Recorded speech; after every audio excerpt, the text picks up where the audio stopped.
Welcome back to episode 4 of the Queer Cinema Show. My name is Trent. My pronouns are he and him, and I'm your host. Today's guest is Shari Page. Shari is the program director for the HALF Initiative, created by Ryan Murphy. The HALF Initiative aims to make Hollywood more inclusive by creating equal opportunities for women and people of color behind the camera.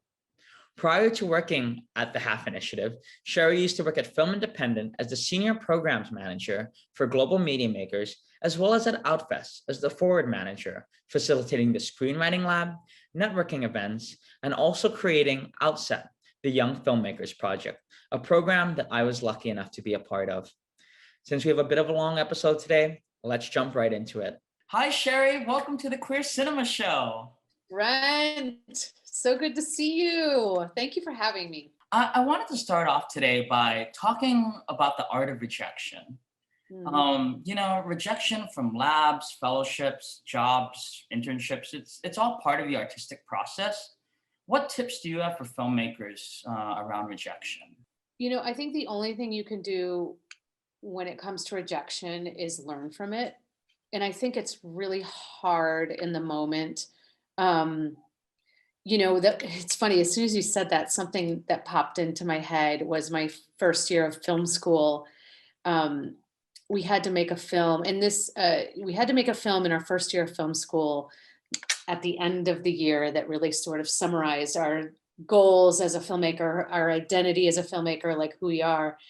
And I went big, and I sort of dipped into I had a little bit of savings, and I just sort of was like, I'm going to make this big film about all these kids at a summer camp bullying each other, and we're going to go shoot in a real summer camp. And I just spent all this energy, on that. And it was a really interesting, cool story where, that basically this cabin was bullying one girl, and one day the pesticide guy comes by and he's like, just everyone close their stuff up because I'm going to fog the cabin and there's going to be dead flies everywhere, and she doesn't tell them, and so she sort of gets revenge because there's dead flies everywhere and everyone's stuff except hers. So, but I made this film, and I had to sit in front of a committee, and they would decide whether I got to go on to the second year or not, or if I was put on probation. And everyone around me, all my classmates, were telling me the film was awesome, it was really funny, it was really campy, and that's a bad word, but and I sat down excited to be in there because I was really proud of it and thought, this is me, this is so me, this is who I am. And they basically shredded the film, and they said it was terrible and poorly edited, and the story didn't, had no depth. And I just sat there and I started crying. And I am not a crier at all. So it was also a very embarrassing moment for me, and they put me on probation. So I could come back for the second year, but I would need to go through a semester and prove myself. And that, I think, among obviously memories from when you're a child, but that was my really my first moment of feeling like I had failed. But not only had I failed, I was told how bad my work was, and and I think it was very personal. And I think the thing about rejection is there's two kinds. It's personal when it's about your work and something that you wrote or created. And then it's not personal if oh, you're just the wrong person for the job, or they're looking for something else, or it's not a good fit. That is never personal. And if anything, you can take those moments and it's just practice. Okay, that becomes practice. And, even if you want that job really bad, you're having an opportunity to network with someone. And if it doesn't go well, or they come back to you and say, I'm sorry, we went with somebody else, that's an opportunity for you to open another door and say, thank you for the opportunity. It was really great meeting you guys. I'm also really interested in this. So if you think I should be meeting in a different department, or anyone's looking for this, please, put my name forward. And so sometimes you can turn those relationships into something else, which is great. But when it's, specific to you and it's personal, I think the only thing you can do is definitely grieve grieve that, someone thinks you failed, and then you have to sort of go through that grieving process. And then you become stronger as a person, and you have to decide whether you're going to quit or learn from it and go forward. And I think it's really hard sometimes to make that decision and decide, okay, I'm feeling, it took me weeks and weeks, and I still think about it today, like how that shaped me as a creator, and how much you have to really believe in yourself to keep going. Um, but if you are going to be an artist and a filmmaker, you are going to put yourself out there, and you're going to have critics. And like, I even think of like Ryan Murphy's shows, who I work with, and every time a show comes out, I Google notifications, like, of the immediately people just saying how much they hate him and his work. And it's just the first thing people want to do is criticize. And it's a lot easier to do that than it is to do anything else. And so I think the only thing you can do is work on yourself, and the only thing that you can do is say, I need to, like, even if I need to sit down and write down, what can I learn from this and what can I do to recover, which can take time. It takes meditation. It takes a lot of self work on your self-esteem and your sense of self. And I think I went to film school later, and it was like my mid-20s, and I didn't have a real sense of self. I really didn't. And I think because I grew up in such a safe world of, like, I went to Bible camp, and I was always the one in the middle, like I was never someone on the bottom that people helped, and I was never getting all of the accolades. So sometimes when you get lost in the middle, you sort of have to just shape your own sense of who you are.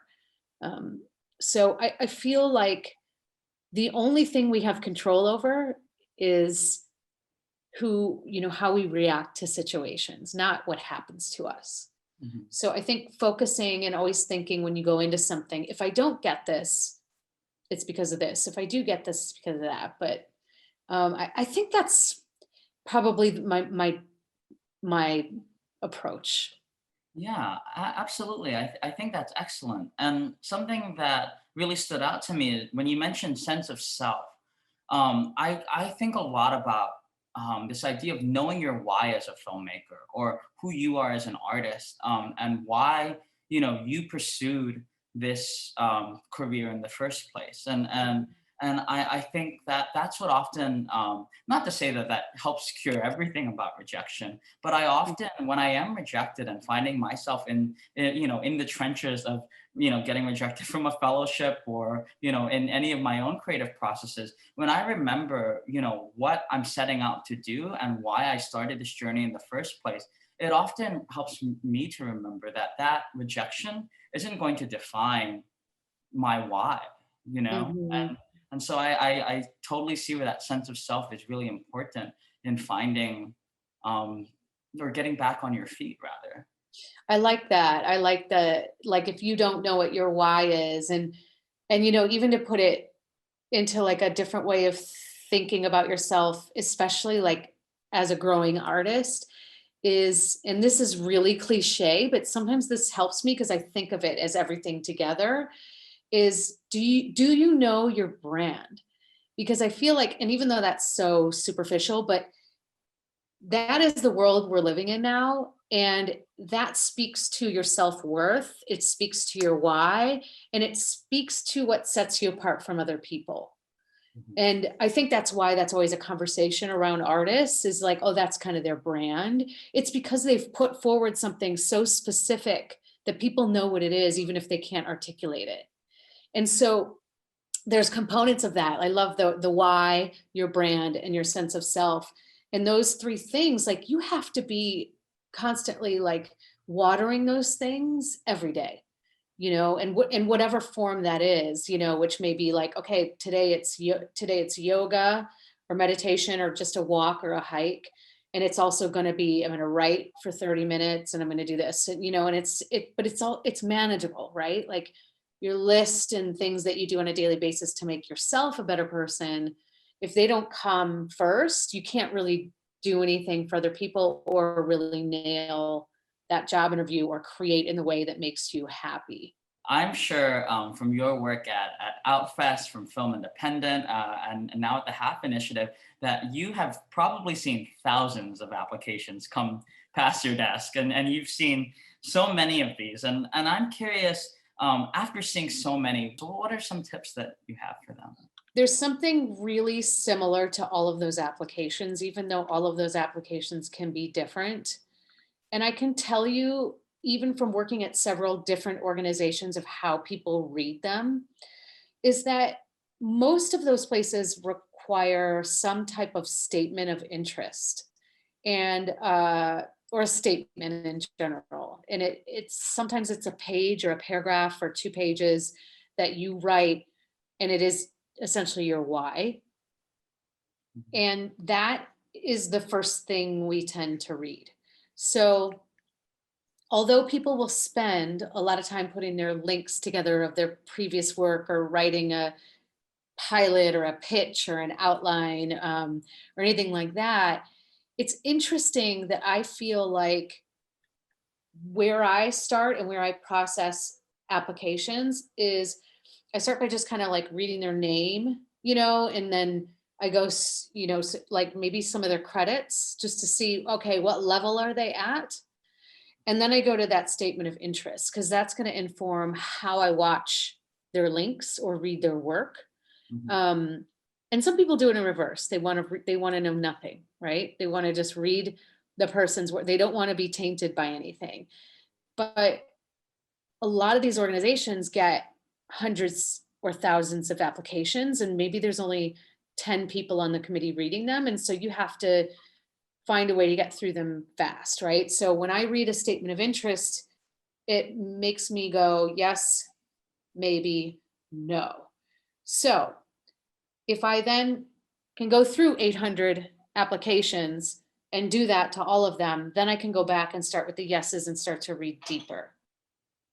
So, and this is just a tip from me, like I said, some people do it in the reverse. So the statement of interest, I find fascinating, and I'll just speak to the HAF Initiative. For some reason, some people will use it to tell what a big fan they are of like Ryan Murphy shows. And I'm like, great, that's cool. I have no idea who you are though. All you're telling me is what a fan you are and that you believe that's the world you want to work in. But I know nothing about you. So that to me, I feel like there's 3 big bullet points you need to hit. And it's, why should we accept you? Why do you need this? Okay, so it's why should we accept you? Why do you need this program? Because if you've already had a ton of doors open for you, maybe there's other people who haven't. And I think a lot of people that run these programs, they're looking for people that maybe haven't had access yet. And I think a lot of people, are in this world that we're talking to right now, and they haven't had access, and they feel like, I don't know anybody. Some of my classmates know people in the industry, and that's how they're getting in, and that's how they got a job. But what do you do if you don't know anybody and you haven't had a door open for you? So first, I need to know that you need this, and I need to know that you need, and I need to know why you need this, and why we should pick you. And second, I need to know you in terms of your why and your brand. So I need to understand you as an artist within that one page, of why you're a creator, why you do what you do. And sometimes it's just, you have to just practice thinking about that and write it down yourself. And that will help you also understand you and your brand and sort of like what drives you. And then it's explaining what you're hoping to get out of it. So what you're hoping to learn, or why you need a mentor. So I feel like those are the 3 big components for me. Like we take people to shadow on episodic television. And if you're a creator and you're a filmmaker, and that's great, and you have this amazing work, but I don't know why you're interested in episodic, then I might grab somebody that's like, I just see myself telling long form stories and I have no idea how that world works and how that fast pace works because I've been making shorts with my friends and we always take our time or whatever it may be.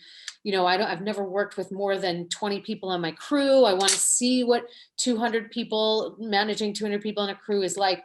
Like, I need to know that you're interested in some form of education here and that you actually need mentorship. And then you're also saying, like, I'm not very good at directing actors or whatever it may be. I don't know anything about, telling a camera where to go. Like, I'm really nervous about the technical aspects of a set of American Horror Story where there's all these stunts and blood or whatever it may be. And I don't have any idea about that. So I'm just interested in learning. So I think that's my advice, is that all your focus should be on that statement of interest. And if you don't, a lot of times, if you don't have any work, then it's really impossible to apply unless it's a program like Outset, with the Outfest Film Festival, where they do take people that have never made anything. And that's part of the mission of that program, but that's very, very rare. So a lot of these programs expect you to have some work or something that you've written. In that capacity, it's reaching out and having as many people as you can read that work, give you feedback, watch your reel, watch, a clip that you've put together, pick your best work. If it says, oh, just send us one film, you need your friends to tell you, oh, I know that you love that film, but actually that one's better. And so you should submit that one. So I think you need people to be honest with you and tell you, like what that is. For the viewers at home, what is the HAF initiative?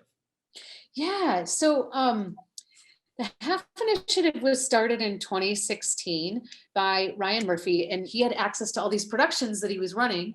So he started the HAF initiative with the purpose of putting more women behind the camera. And he then said, it's not just women, but more women and minorities, which now we speak of as BIPOC, LGBTQ+, community, people of color. And so he realized that he could create an opportunity for people to apply to shadow a director on his shows for a full episode. And so that first year that he did it, he was like, okay, that's education, that's mentorship.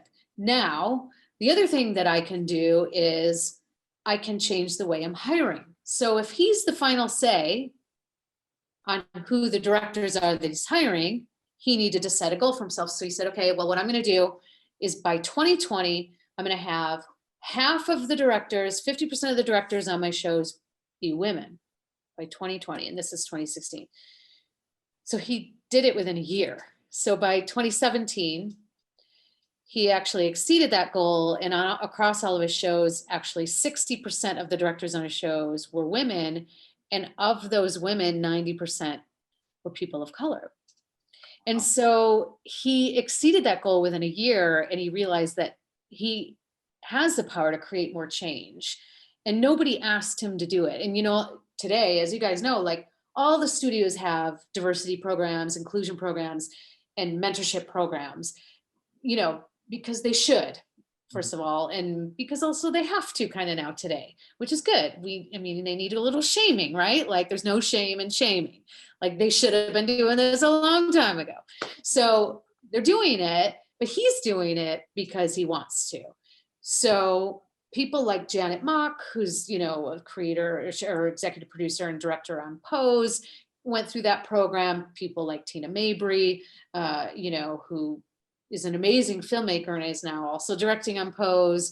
Tons of people went through. Actually, Lulu Wang, who directed The Farewell. There's, so many different people. Maggie Kiley, who has her own development deal with WB and is creating all these shows now. There's so many women and people of color that have gone through because they have that access. And then the other part that we do, and I work with the department heads on the show. So department head, just to break it down, a department head would be in each, on each set, you have a department, like the camera department. So there are all the people that are running everything to do with the camera, actually turning on and rolling. Well, not rolling, but whatever, filming. But the head of that department would be the director of photography or the cinematographer. who's in charge of everyone that works in the camera department. So there's, probably 20 department heads. There's a makeup department head, production design, costume, So all the department heads were asked, directly by Ryan to change the way they're thinking about hiring.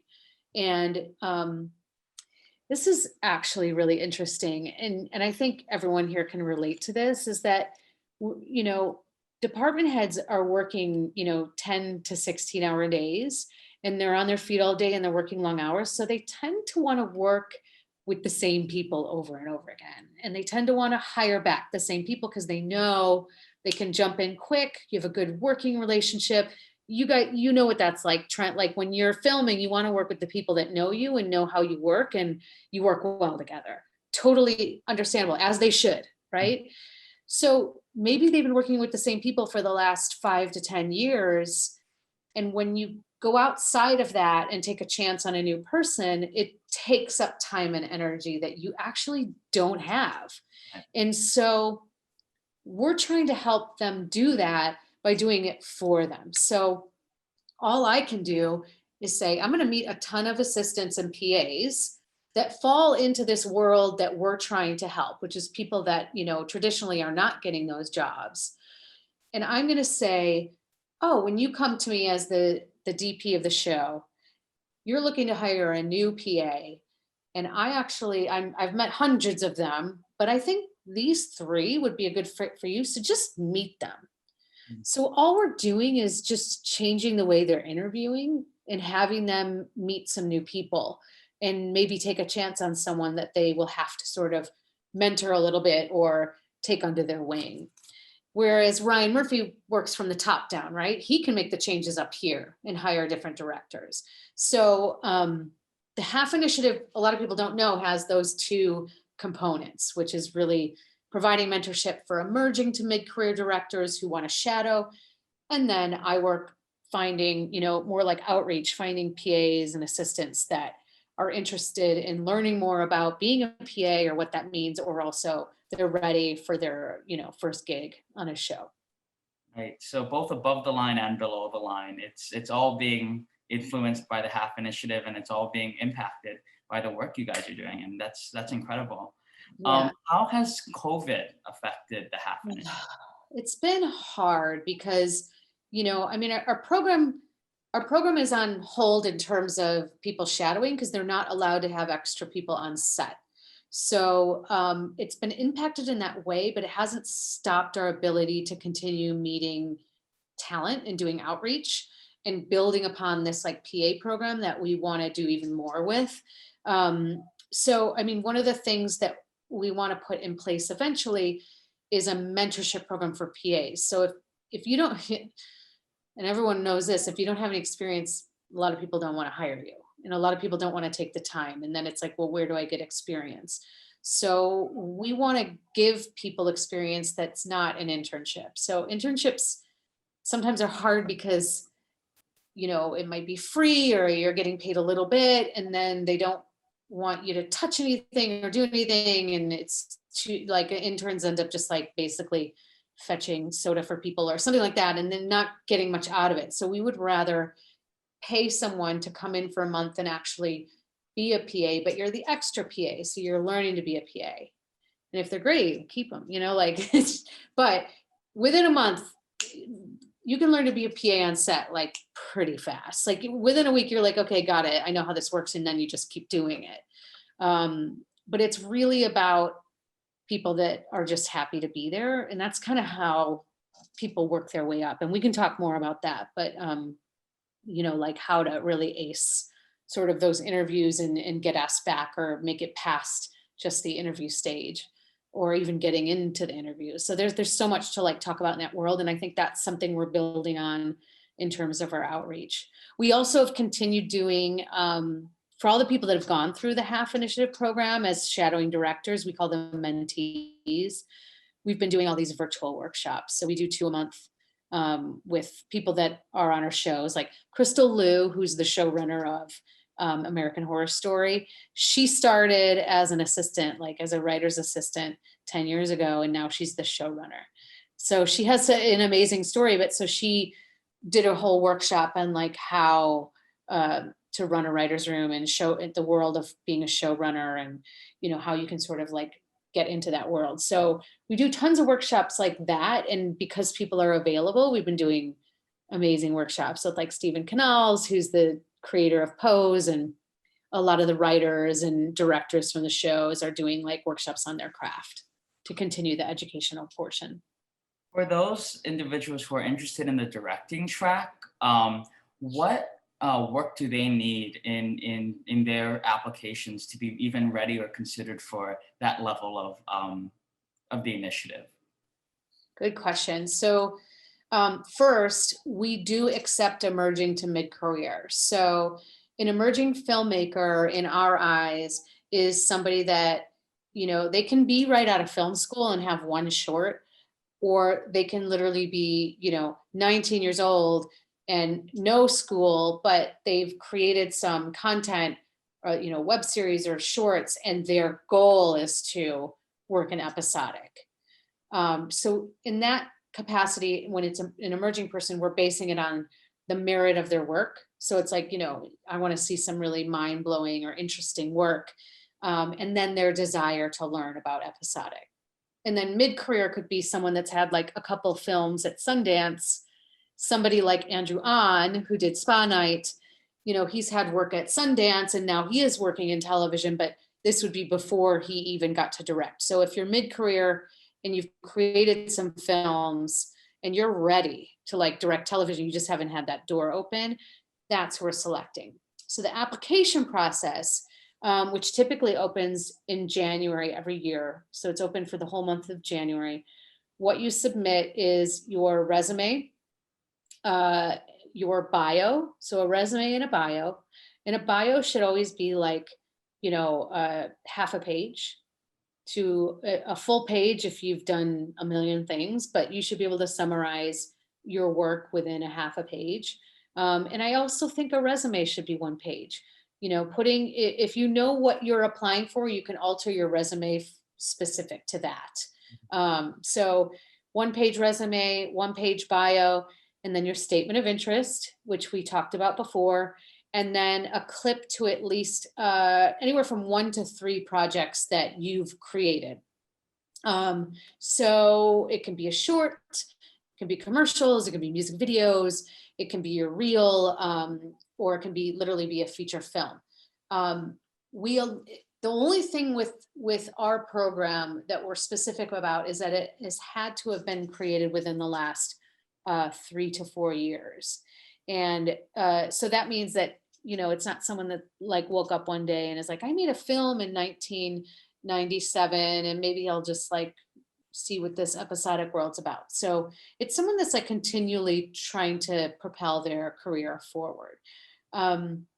Even though you could submit 3 things, I wouldn't submit something that you think is poor quality. I would just submit one great thing, because a lot of times it's likely we may only watch one thing and it's going to be whatever you submitted at the top. And we might just watch a couple minutes of the other projects just to see. So that's the application. And then what I do is I read all the applications and then I decide who are, within our team, we decide who we're going to interview. So we typically interview about 150 people each year.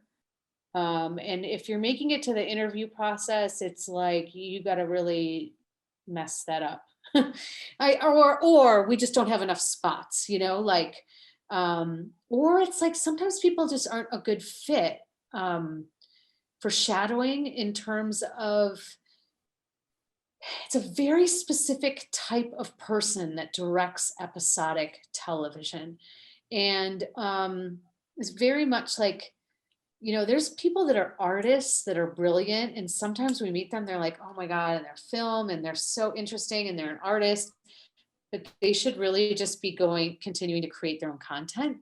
And it doesn't make sense for us to give them a spot when they sort of are their own auteur, unless they're really looking for that education because they maybe are going to create their own series and they haven't had any access to television.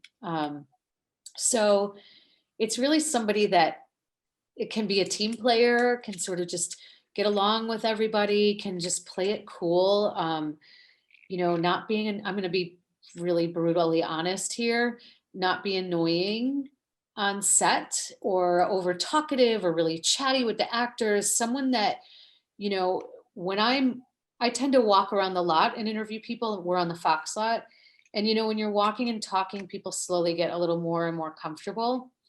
It's in those moments that I can tell, like, if somebody can do this or not, and sometimes maybe they're not ready, they're too green or they're not quite ready. And for some people that's nerve wracking. I mean, Trent, like you and I, like we've talked about this before, like, you can be really nervous and you can be, come off like, oh my God, why did I just say that? Why did I just do that or whatever? But you need to be someone that has that sense of self and that sense of emotional intelligence to be able to communicate back and forth with somebody. Right. Where like if I walked around the lot and I've only said 2 words and now I'm exhausted, that's not a good sign. Like I can't put that person on set because they'll kill me. Like, so I think there's other things that play into that once you get to that interview process that are really important. And sometimes people don't know they're that person. So, and I think how you can act in a room where you don't know people. It's hard for some people. Like you and I were saying, like we were actually more introverted than we think. And sometimes it can be stressful when you think like, oh, I have to go to an event because I have to talk to a lot of people. And that can be really exhausting. But that's the only way to practice, I think. Because if you're a creator and you want to create, you need to be able to walk around an event and just chat up a lot of people. And sometimes going to film festivals, and right now it's like there's nothing to go to and we're trapped in our homes. But even just doing these Zoom calls can be, exhausting, but they're so important because you actually feel like you've connected afterwards, even if you're tired. But just practicing talking to someone, and if you're nervous, the best thing to do is just ask them questions. And just, and always start like, oh, you know what my thing is? I've been doing this since like I moved to LA, and I realized I don't know what to talk about sometimes. It's easy to do in LA so are you from LA or did you grow up here or are you from somewhere else? And then you kind of just like, you get someone talking about themselves because almost no one is from LA. And then you can start there. And then my next thing is always food. So have you had donuts from SK's? It's like right around the corner. Like always kind of like know where you are and be like, there's this, oh, do you know if there's any cool places around here to get ramen? Like, I think there's just have your like go-to things that you can pull out of your pocket and chit chat about. And you're not going to connect with everybody. It's just the way life is. It's time for my favorite segment of our show and the final No. segment of our show, which is the Creator Spotlight.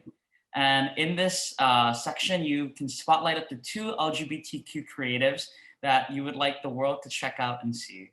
Besides you, Trent? Oh, besides me. You and Mara de la Rosa? Okay.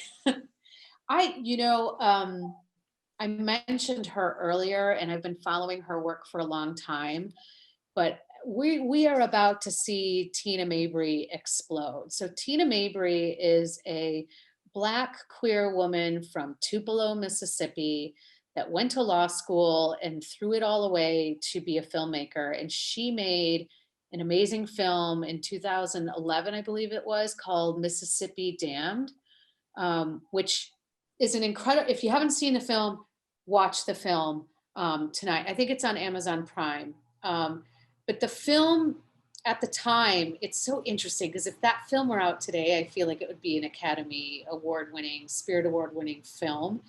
The film at the time was about this poor Black family in Mississippi that was enduring, there was abuse, there was alcoholism, and one of the kids the daughter was queer, and the family found out. And this was like, you don't talk about this stuff in the South with Black people. And she made this film, and it's beautifully directed and shot as well. And after that, she premiered it all over and continued to create content for 10 years before she really, really got paid to do more work. And she now, just in the last couple of years, maybe the last 7 years, is starting to direct television. She's directed episodes. You guys would know her from like Dear White People, Insecure, Queen Sugar. And now she's done a ton of episodes on each season of Pose. But she also right now is developing her own features and her own shows. And I feel like we're really gonna see her like a lot more in the next couple of years. So she's someone to keep an eye on, and just watch that film if you haven't seen it. And then you're gonna be excited about her. And her episodes of Pose are really fun too. She has a great story too of working on Insecure. Her episode was an all women crew. And I think you might be able to find something of her online talking about that, of how interesting it was to work with just women because they have their own language with each other, which is really interesting way to work. I can't even imagine what that would be like. But I would say her, and then along the lines of Pose, Stephen Canals. So Stephen Canals, who is a queer Black Latinx man that created Pose with Ryan Murphy. Now, it's been announced now that this season 3 is going to be the last season of Pose. So I feel like he's going to, his partner, by the way, his partner in life is trans. And, this story has been so close to his heart. And I feel like he's such an interesting person who I'm sure we're going to hear a lot more of again in the coming future about what he's creating. So I'm excited for those two people. And I know that's cheating because they're in the Ryan Murphy world, but I think I've just been going back and watching a lot of their content, and it's gotten me really excited. So not cheating at all. They're both excellent picks. Yeah. And well, that's all the time we have for today, Shari, but thank you so much for joining us and for being on the show. Thank you, Trent. This has been an honor. You're doing amazing work. And I appreciate you and all that you do.